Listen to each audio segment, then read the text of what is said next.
The concept of fame happened in around 1976. At that time, it was not called fame.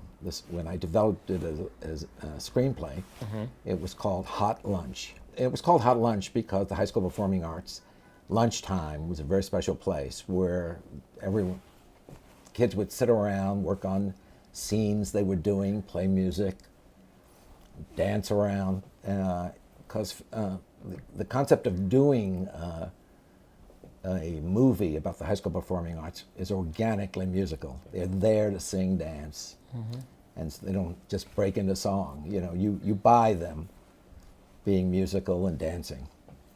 I sold the rights to it to MGM, and in the middle of shooting the movie, we got a legal thing from MGM saying we have to change the title of this because we're threatened with a lawsuit.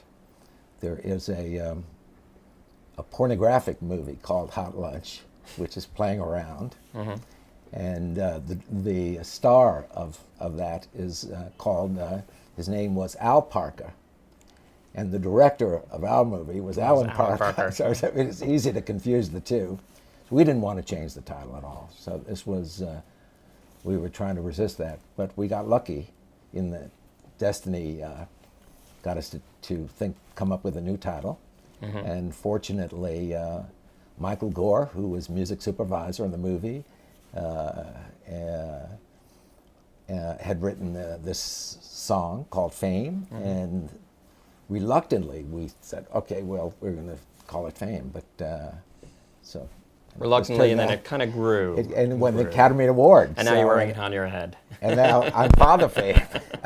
So I ran into Alan Parker not too long ago, and we reminisced about this.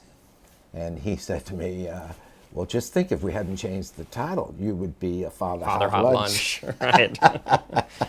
So I thought, yes, wow, we got lucky. I found a writer to work with, Chris Gore, who I knew as a theater writer, and he had never done a screenplay. The good thing about him was that at first he had doubts that he could do it because he was from Florida and didn't know New York, but we researched it, and he said, okay, I'll read the best 50 screenplays ever done. And so that he educated himself about it. And what made you think that he was the right person to because I had seen a play of his that he had done in Florida, and I liked him, and I thought he was very talented, and he was somebody I could work with, so I could sketch out the whole concept and the characters, and I knew we had to work with dance kids, acting kids, music kids, and how they affected each other over a 4-year period. You both sat there, you put the script together, and just through connections that you had, connections that I had, but this was a script that the timing was right for it, because CAA, which is a major agency with Michael Ovitz and Mike Rosenfeld at the time, were becoming a very important agency, and they represented me and the project, and they put it in, it sold very quickly. They put it in out there as an auction, what's called an auction. All this 5 studios got it at the same time, and all 5 wanted to do it. It's amazing. So we wound up with MGM because it has the Mickey and Judy history, and I brought Alan Parker into it. He was looking for his first American movie because he had had such a success with Midnight Express. So the timing of everything was like fated.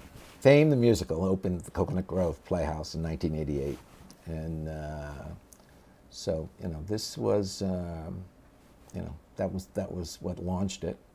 It then got published in 1990 by Music Theater International. And then the next thing we knew, because getting published is a great thing, especially MTI, who does, Sondheim and Frank Lesser and all great shows.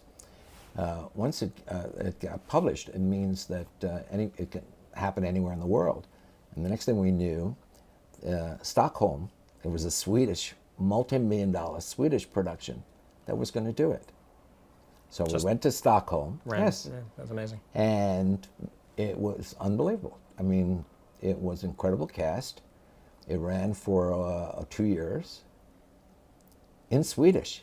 So, here we're listening. So we're not worried about the book anymore. We're only listening to the music, which transcends language, and the audience response. So then if they're laughing in the right place, that's a joke, or they're serious when they're supposed to be. So that's the only thing we're going on. Yeah, that's right. funny. So from the success in Swedish, the producers from London, in the West End, came to see it, and said, "Oh, we want to bring this to the West End," and they took the creative team, the choreographer and director, and the next thing is, there was going to be a production in the West End. Yeah, which I've seen some video footage. It's not the same as being live, but I've seen some amazing footage from that show. And the thing about this, it became so successful in the West End that it opened in 1995 at the Cambridge Theatre, and then since then, it's opened 7 times in different theaters between 1995 and 2009. So 7 productions in the West End. 7 productions in the West End. Wow. The last one ran for 3.5 years, but it broke British theater history, because no production of anything opened 7 times within 12 years or something. When we opened in the Coconut Grove Playhouse, the Schuberts came down to see it. At that time, it was Bernie Jacobs, who now has a theater named after him, and they kept coming to see the show. We moved to the Walnut Street Theater in Philadelphia. They came there. We want to bring this to Broadway. So we went through months and months of meetings and lunches, whatever, and it always came down to the show is 80% there. Who's going to give us the other 20%? So I said, well, you want me to fire the director and choreographer, and so who would you imagine that would be? And so we never could agree on who would come in and give the other 20%. So so it never went that route. So it turned out it was a good thing. But 7 productions of the West End seemed to yes. It turned out find the 20%. It was a good thing, because I didn't want to put the pressure on one director or choreographer and that gamble with all the make or break thing of somebody coming in. I said, well, who was the hot director at that time?